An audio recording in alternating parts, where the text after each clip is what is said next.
Le tir du sanglier exige un choix de balles très précis pour être efficace. Explication. Quand on fait des tests de balles avec 4-5 balles différentes, dans un même fusil, on s'aperçoit qu'il y a un fusil qui à 50 mètres va porter pile visé avec un type de balle. On prend une autre balle, on est à 50 mètres, on va être 30 cm en bas à droite. Avec un autre, on va être 20 cm à l'horizontale à gauche. Là, il faut vraiment essayer, avec l'arme que l'on a, 3, 4, 5 types de balles pour trouver le type de balle qui s'entend le mieux avec le fusil. En général, avec les fusils à un canon, les fusils à rechargement automatique, les choses ne se passent pas trop mal. Les armes ne sont pas trop capricieuses en fonction de la balle, mais avec les fusils juxtaposés ou superposés, on assiste souvent à des choses assez surprenantes. Donc le premier point, c'est de s'assurer que l'on a une balle qui va être bien portée par le fusil qu'on utilise. Alors après, il y a des balles plus ou moins efficaces.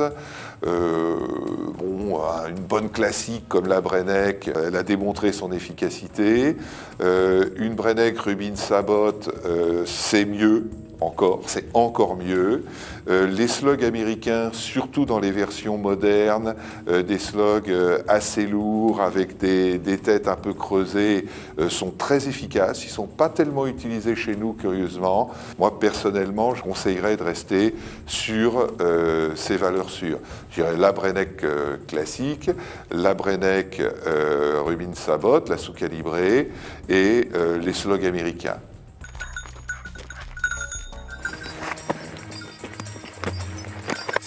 C'est les joies de la chasse au sanglier dans les Cévennes, ça, tu vois.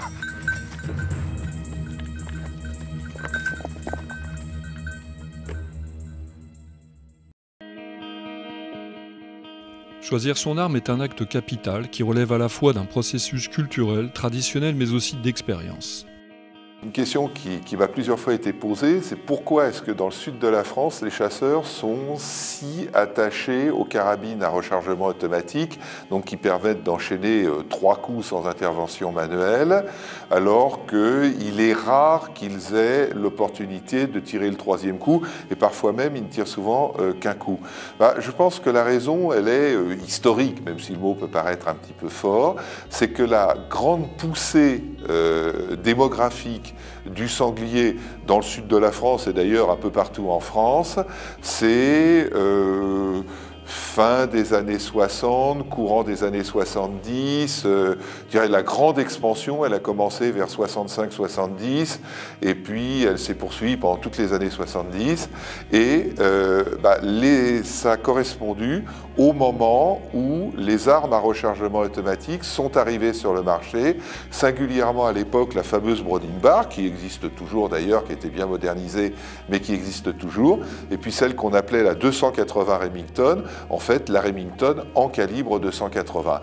Donc c'est les armes qui sont arrivées sur le marché au moment où les sangliers sont arrivés sur les terrains de chasse.